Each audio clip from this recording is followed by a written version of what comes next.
नमस्कार, खबर दोपहर में आप सभी का बहुत स्वागत है। मैं हूं आपके साथ माजिद अंसारी और बुलेटिन की शुरुआत एक बड़ी खबर से करते हैं। जी हां, इस वक्त की बड़ी खबर आ रही है फोन टैपिंग पर सबसे बड़ा अपडेट। एसीएस ने किया फोन टैपिंग की इजाजत से इनकार। फोन टैपिंग की इजाजत की जानकारी नहीं, एसीएस ने कहा है। तो फोन टैपिंग को लेकर जहां बवाल मचा हुआ है, उस पर अब एसीएस की प्रतिक्रिया सामने आई है। फोन टैपिंग पर इस वक्त की सबसे बड़ी अपडेट यह है कि एसीएस ने फोन टैपिंग की इजाजत से इनकार किया है। फोन टैपिंग की इजाजत की जानकारी नहीं है, एसीएस ने कहा है। तो बड़ी खबर इस वक्त की फोन टैपिंग पर सबसे बड़ा अपडेट। एसीएस ने किया फोन टैपिंग की इजाजत से इनकार। फोन टैपिंग की इजाजत की जानकारी नहीं, एसीएस ने कहा है। फोन टैपिंग को लेकर मरुद्रा में सियासी संग्राम मचा हुआ है और इस बीच में एसीएस का यह बयान आया हुआ है कि एसीएस ने कहा है कि फोन टैपिंग की इजाजत से इनकार किया है। फोन टैपिंग की इजाजत की जानकारी उनके पास नहीं है। तो बड़ी खबर इस वक्त की फोन टैपिंग पर इस वक्त का सबसे बड़ा अपडेट। एसीएस ने फोन टैपिंग की इजाजत से इनकार किया है। फोन टैपिंग की इजाजत की जानकारी उनके पास नहीं है। जैसा कि आपको पता है कि फोन टैपिंग को लेकर मरुद्रा में सियासी संग्राम मचा हुआ है। आरोप प्रत्यारोप का दौर जारी है और इस बीच में एसीएस का यह बयान सामने आता है कि फोन टैपिंग की इजाजत से इनकार किया है। उन्होंने कहा है कि फोन टैपिंग की इजाजत की जानकारी नहीं है उनके पास।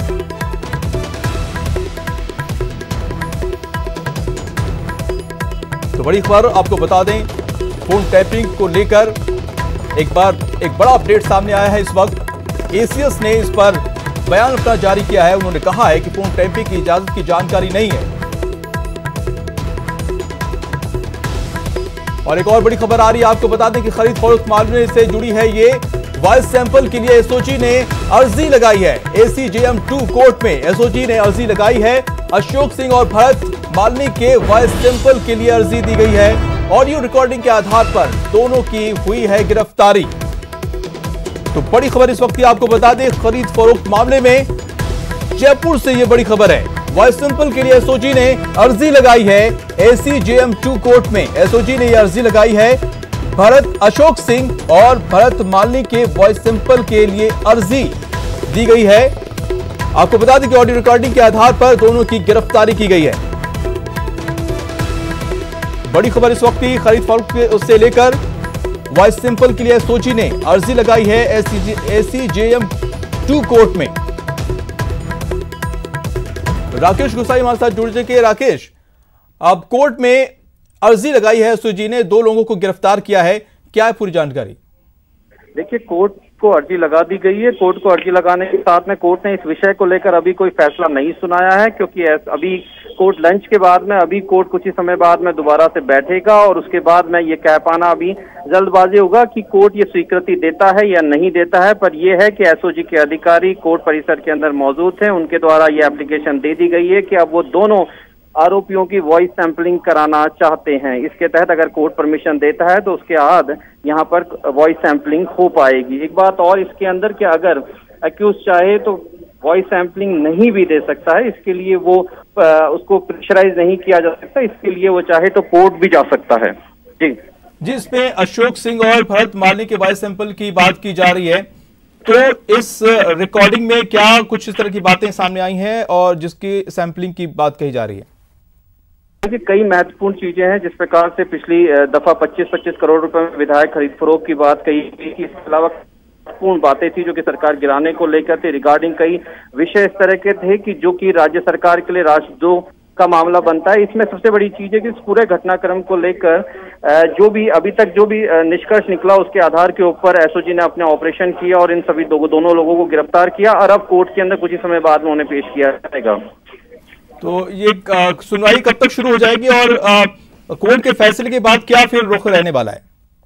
देखिए, तकरीबन कोर्ट का यही रुख रहेगा कि कोर्ट अपने स्तर के ऊपर कमोवेश जिस प्रकार के हालात अभी तक दिख रहे हैं और राज्य सरकार जिस प्रकार से मौजूदा समय में राजस्थान की राजनीति एक तरीके से भूचाल हो रखा है, इसी को देखते हुए शायद कोर्ट वॉइस सैंपलिंग के लिए आदेश जारी कर सकती है। जी, राकेश, ये अगर मान लीजिए इसकी जो वॉइस सैंपलिंग की जा रही है, इसमें अगर सत्यता पाई जाती है, प्रूफ होता है, तो फिर क्या हो सकता है इसको लेकर?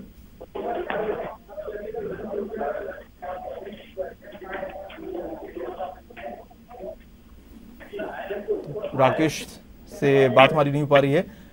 तो इस वक्त की बड़ी खबर यही है कि खरीद फरोख्त मामले में जयपुर से ये खबर है, जहां पर वॉइस सैंपल को लेकर एसओजी ने अर्जी लगाई है और थोड़ी देर बाद इसकी जो है अर्जी पर सुनवाई शुरू हो जाएगी।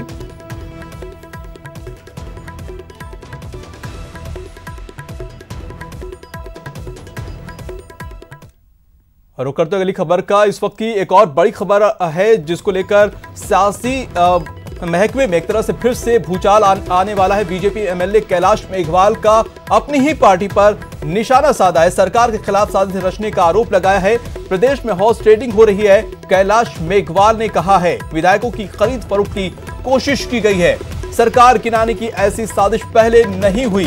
कैलाश मेघवाल वसुंधरा के करीबी माने जाते हैं। तो आज की बड़ी खबर इस वक्त आपको बता दें कि कैलाश मेघवाल का बयान अपने आप में कई सवाल खड़े करता है, क्योंकि कैलाश मेघवाल बीजेपी के बड़े और सीनियर नेता हैं और वसुंधरा राजे के बेहद ही करीबी हैं। और उनका ये बयान आना कि सरकार के खिलाफ साजिश रचने का उन्होंने आरोप लगाया। प्रदेश में हॉर्स ट्रेडिंग हो रही है, ऐसा उन्होंने कहा। खरीद फरोख्त करने की भी कोशिश की गई है। विधायकों की खरीद फरोख्त और हॉर्स ट्रेडिंग के आरोपों के बीच पूर्व विधानसभा अध्यक्ष और बीजेपी के वरिष्ठ नेता कैलाश मेघवाल का बयान चर्चा में है। इस पूरे मसले पर कैलाश मेघवाल ने इस पूरी कवायद को गलत ठहराया है, साथ ही विधायकों की खरीद फरोख्त के माहौल की आलोचना की है। कैलाश मेघवाल इस पूरे मसले पर चर्चा करने के लिए हमारे साथ मौजूद हैं। कैलाश जी, आप बहुत वरिष्ठ नेता हैं बीजेपी के, और जिस तरह का बयान कल आपकी ओर से लिखित में जारी हुआ था, पूरा जो माहौल बना हुआ है, क्योंकि युवा पीढ़ी ने ये माहौल पहली बार देखा है, आप क्या कहेंगे पूरे मसले पर?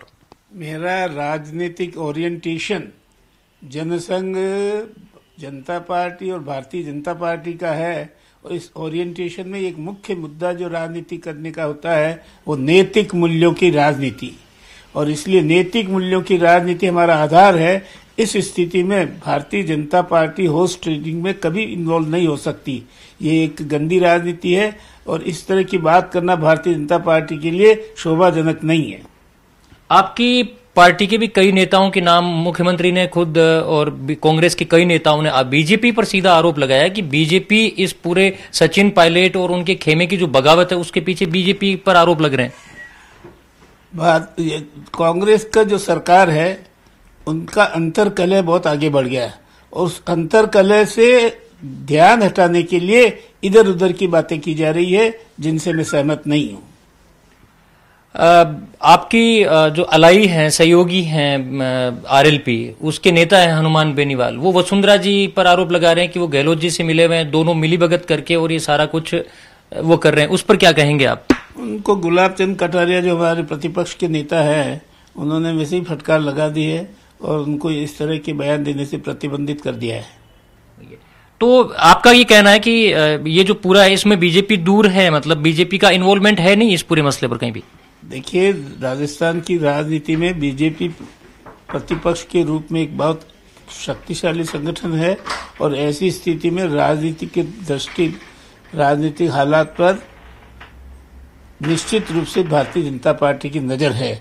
लेकिन भारतीय जनता पार्टी किसी भी अनडेमोक्रेटिक तरीके में या नैतिक मूल्यों के साथ समझौता नहीं करे, ऐसा मेरा मानना है, क्योंकि हमारा ओरिएंटेशन ही नैतिक राजनीति का है। कैमरा पर्सन भवानी सिंह के साथ गोवर्धन चौधरी, न्यूज 18 राजस्थान, जयपुर। और विधायकों की खरीद फरोख्त को लेकर सीएम अशोक गहलोत ने बीजेपी पर एक बार फिर निशाना साधा है। उन्होंने लिखा है कि भाजपा के स्वयं के नेता कैलाश मेघवाल, जो राजस्थान विधानसभा के पूर्व अध्यक्ष हैं, उन्होंने प्रदेश में सरकार गिराने को लेकर पिछले 2 महीने से जो माहौल बना हुआ है, हॉर्स ट्रेडिंग हो रही है, आरोप प्रत्यारोप हो रहे हैं, उन्हें बहुत ही दुर्भाग्यपूर्ण उन्होंने बताया है। और उस पर उन्हें चाहिए कि तोड़फोड़ बंद करें, हॉर्स ट्रेडिंग बंद करें। उनकी थूथू हो रही है। गांव-गांव में 25 करोड़ और 35 करोड़ और 10-10 करोड़ रुपए एडवांस में क्या हो रहा है, ये उनके खुद के लोग बोल रहे हैं।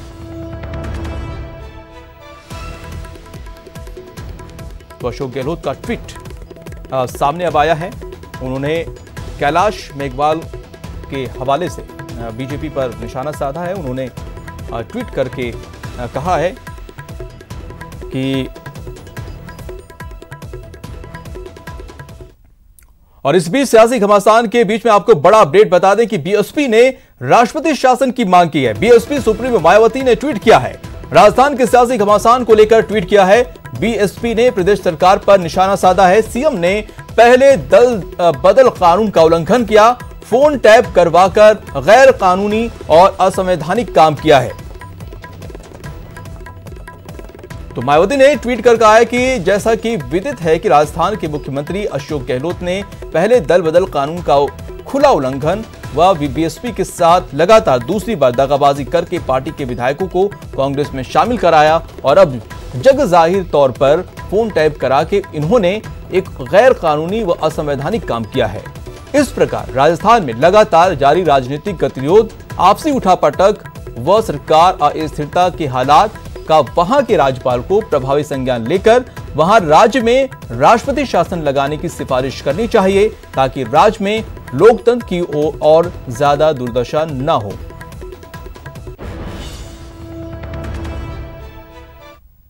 वहीं विश्वेंद्र सिंह ने भी ट्वीट कर एक बार फिर से हमला बोला है। उन्होंने लिखा है कि हैंडसम तो पूर्व प्रधानमंत्री राजीव गांधी भी थे और अंग्रेजी भी अच्छी बोलते थे। तो उन्होंने इस तरह का ट्वीट किया है। आपको बता दें कि हैंडसम वाले बयान पर पलटवार करते हुए विश्वेंद्र सिंह ने ये ट्वीट किया है। और प्रताप सिंह खाचीवास ने कैलाश मेघवाल के जरिए बीजेपी पर निशाना साधा है। खाचीवास ने कहा है कि बीजेपी के अपने ही उन्हें सही राह दिखा रहे हैं। कैलाश मेघवाल कौन है? कैलाश मेघवाल विधानसभा के अध्यक्ष हैं, नियम कायदे कानून को समझते हैं, वो जानते हैं इस तरह से सरकार नहीं गिराई जा सकती, सदस्यता चली जाएगी। आपने पूरी पार्टी को कहा है नीतियों, सिद्धांतों और कार्यों की बात करने वाली भारतीय जनता पार्टी, कहां आरएसएस का नीति सिद्धांत कार्य यही है कि चुनी हुई सरकारों को गिरा दें, नोट लेकर बैठे। वहीं बीजेपी पर कांग्रेस के तमाम नेताओं ने एक के बाद एक कई वार किए।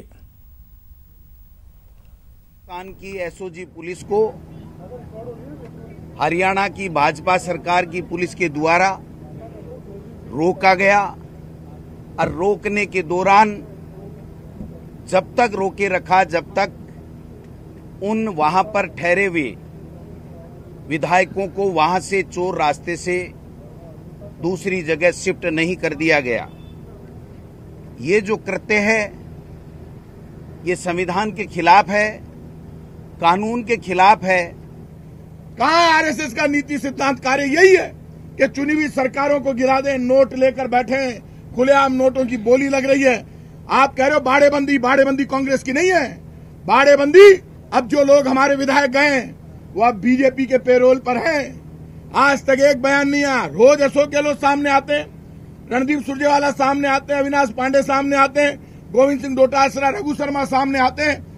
हर आदमी कांग्रेस का सामने आता है। जो बागी है वो सामने क्यों नहीं आते?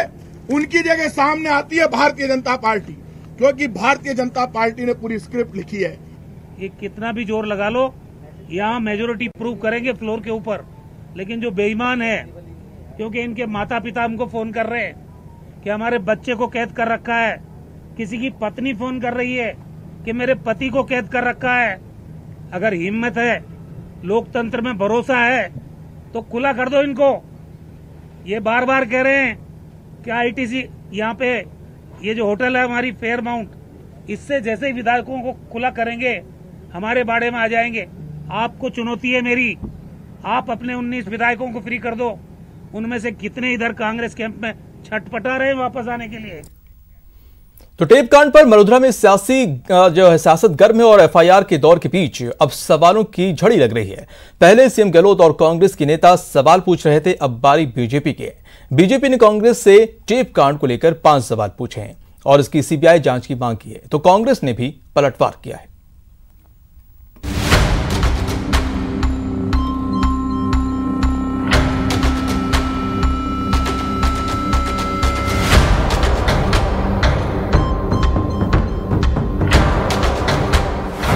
टेपकांड पर सवालों वाला वार। पहले कांग्रेस, अब बीजेपी की बारी। बीजेपी ने कांग्रेस से पूछे 5 सवाल।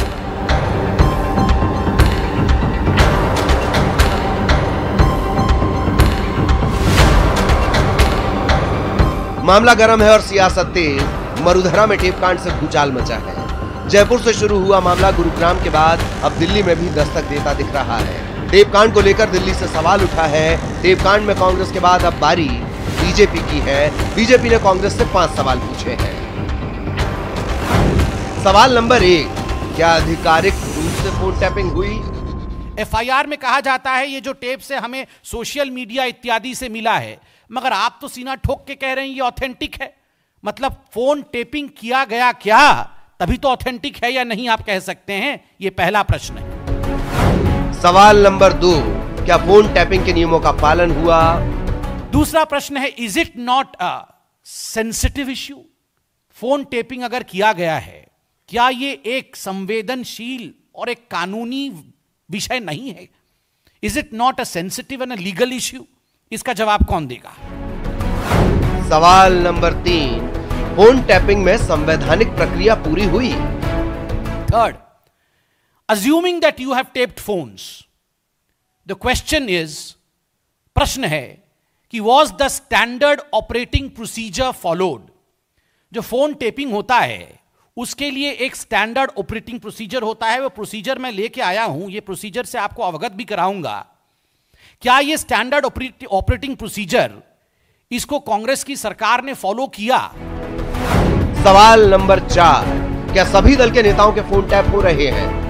चौथा विषय, क्या राजस्थान की कांग्रेस सरकार ने अपने आप को विपरीत परिस्थिति में पा करके येन केन प्रकारेण अपने सरकार को बचाने के लिए गैर संवैधानिक उपायों का इस्तेमाल किया? सवाल नंबर 5, सरकार के लिए गैर संवैधानिक तरीका अपनाया गया? पांचवा विषय, क्या राजस्थान में प्रत्येक व्यक्ति जिसका कोई भी सरोकार राजनीति से है, चाहे वो किसी भी दल का या गुट का हो, उसका फोन टेप किया जा रहा है क्या? बीजेपी ने सवाल तो पूछे ही, लगे हाथ कांग्रेस पर निशाना भी साधा और पूरे मामले की सीबीआई जांच की मांग की। भाजपा इस पूरे प्रकरण का सीबीआई द्वारा जांच की मांग करती है। क्या एसओपी फॉलो हुआ? फोन टेपिंग इत्यादि किया गया? क्या संविधान को ताक पे रखा गया? क्या एक इमरजेंसी की सिचुएशन आज राजस्थान में है? क्या सभी राजनीतिक पार्टी के सभी लोगों के साथ इस प्रकार का व्यवहार किया जा रहा है? इसको लेकर सीबीआई द्वारा तत्कालीन जांच हो, यह भाजपा आज डिमांड करती है। बीजेपी ने सवाल उठाए तो कांग्रेस का पलटवार तो बनता है। भारतीय जनता पार्टी का केंद्रीय नेतृत्व विधायकों की खरीद फरोख्त की बात एक तरह से स्वीकार कर रहा है। समित पात्रा जी ये कह रहे हैं कि हाँ, हम चोरी की, हमने डकैती की, लेकिन आपने कैमरे की में कैद कैसे कर लिया? बड़ी बात होती है, राज्य का एक मुख्यमंत्री चुनौती दे रहा है, चैलेंज कर रहा है कि यदि ऑडियो गलत साबित हो गए और जो ये कह रहे हैं ऑडियो हमने तैयार किए हैं, तो मैं राजनीति से संन्यास ले लूंगा। क्या इतनी हिम्मत प्रधानमंत्री नरेंद्र मोदी जी, अमित शाह जी में, केंद्र सरकार की बीजेपी में है कि वो सामने आकर कहे कि यदि ऑडियो सही साबित हो गए तो हम इस्तीफा दे देंगे? साफ है, राजस्थान के सियासी टेपकांड की जांच एसओजी के हाथ में है। एसओजी राजस्थान में विधायकों की खरीद फरोख्त की मुकम्मल जांच करना चाहती है, तो बीजेपी इस जांच को सीबीआई को सौंपना चाहती है। यानी आने वाले समय में टेपकांड पर टकराव और बढ़ने वाला ही है। Bureau report, news 18 network. स्वागत है। जयपुर में कांग्रेस की बाड़ेबंदी पर बीजेपी प्रवक्ता संबित पात्रा ने निशाना साधा है। उन्होंने ट्वीट कर कहा है कि पिज्जा पास्ता वाह, पार्टी का चाउमीन बना हुआ है, इतनी उलझी हुई है कि कल इनके मुगल आजम वीडियो बन रहे थे और आज ये पिज्जा पास्ता बना रहे हैं।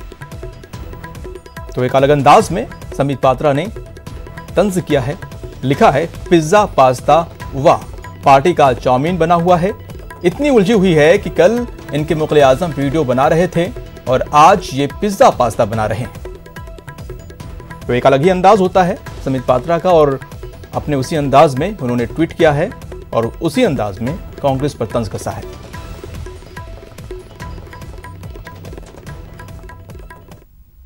चलिए अब आपको दिखा रहे हैं सियासी घमासान का एक दूसरा पहलू। भले ही मरोदरा में सरकार और बागियों में ठनी हुई है, मामला कोर्ट की दहलीज पर है, लेकिन देखिए नेताजी का मस्ती वाला अंदाज। आपको दिखा रहे हैं मस्ती वाली 6 तस्वीरें। नेताजी का भाषण तो खूब सुना और देखा भी होगा, और नेताजी की कुकिंग क्लास तो विधायक सेहत का भी पूरा ध्यान रख रहे हैं। योग और एक्सरसाइज तो सहारा है ही, सेहत के बाद अब मनोरंजन का अंदाज देखिए। थकान मिटानी भी तो जरूरी है ना।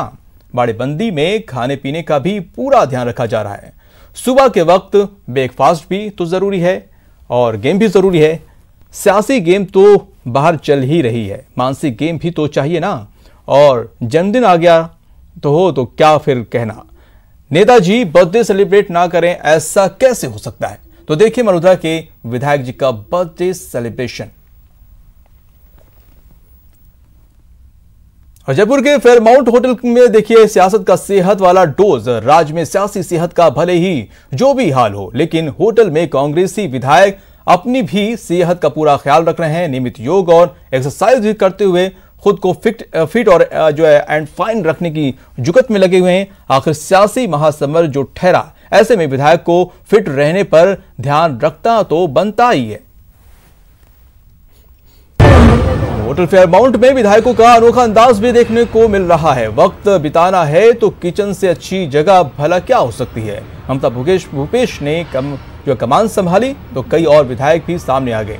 तो पुरुष विधायक भी कहां पीछे रहते, वो भी हाथ दिखाने आप पहुंचे। सियासी अच्छी तरह से जो है खूब चलाई और अब असली कुकिंग का अंदाज देखिए। किचन में बाड़ेबंदी के बीच कुकिंग की हॉबी को परवान चढ़ा रहे हैं कांग्रेस विधायक। होटल के सेफ के साथ रेसिपी पर चर्चा भी हुई।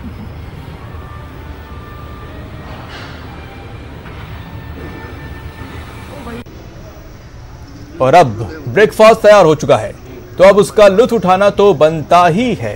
तो नेताजी जम गए नाश्ते की टेबल पर और चाय और नाश्ते के साथ सियासी गपशप तो होगी ही, लाजमी है। माहौल भी वैसा ही है। विधायक भले ही होटल में मस्ती कर रहे हैं, लेकिन नजर तो रियल लाइफ पर है ही। सियासत का ऊंट किस करवट बैठेगा, इस पर भी चर्चा जो है और गपशप हो रही है। तो सियासत की बातें बहुत हुई, अब रिलैक्स होने के लिए थोड़ा मानसिक गेम भी हो जाए। हालांकि सियासी गेम इतना तो ये मुश्किल नहीं, लेकिन इतना आसान भी नहीं। सियासी संग्राम के बीच कुछ विधायक अपने ही रिलैक्स रखने के लिए खेल का भी सहारा ले रहे हैं। बाड़ेबंदी के बीच मंत्री ममता भूपेश, रीटा चौधरी, रफीक खान, जोगिंदर अवाना कैरम पर अपने हाथ आजमा रहे हैं। देखिए कैरम खेलते विधायकों का ये अंदाज।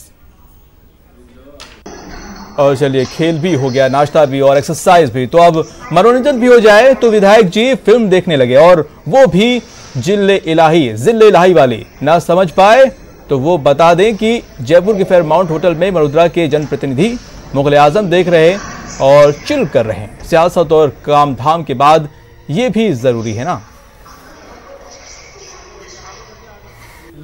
और बाड़ेबंदी के दौरान नेताजी का बर्थडे आ गया है, तो क्या होगा। बर्थडे सेलिब्रेशन तो बनता है, मौका भी है और दस्तूर भी। विधायक विजयपाल का जन्मदिन आ गया। भले ही सियासत गर्म है, होटल से बाहर कई मुश्किलें हैं, लेकिन हैप्पी बर्थडे जो है टू यू कहना तो बनता ही है। तो ये है बाड़ेबंदी में विधायकों का टाइम पास का अंदाज।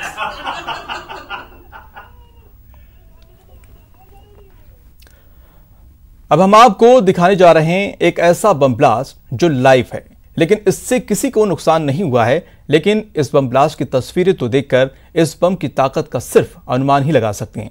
अगर यह बम फटता और इसकी इज्जत में जानमाल आता तो क्या हाल होता, नुकसान का आप अनुमान भी लगा सकते हैं। लेकिन यहां जानमाल का कोई नुकसान नहीं हुआ और इस नुकसान से बचाया ग्रामीणों की सूझबूझ ने।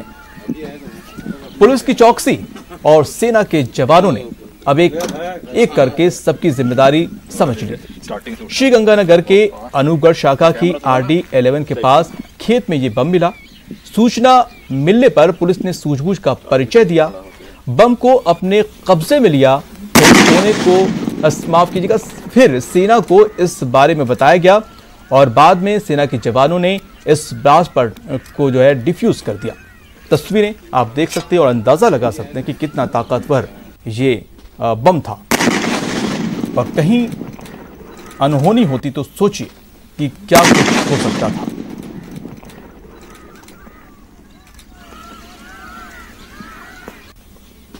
तो ये तस्वीरें गंगानगर की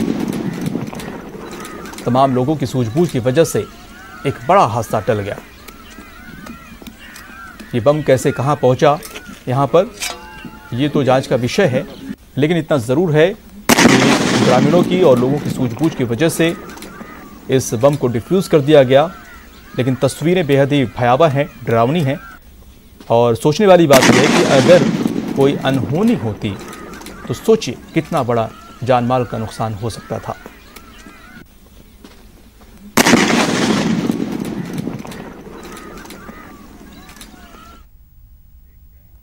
और इसी के साथ इस बुलेटिन में इतना ही। नमस्कार।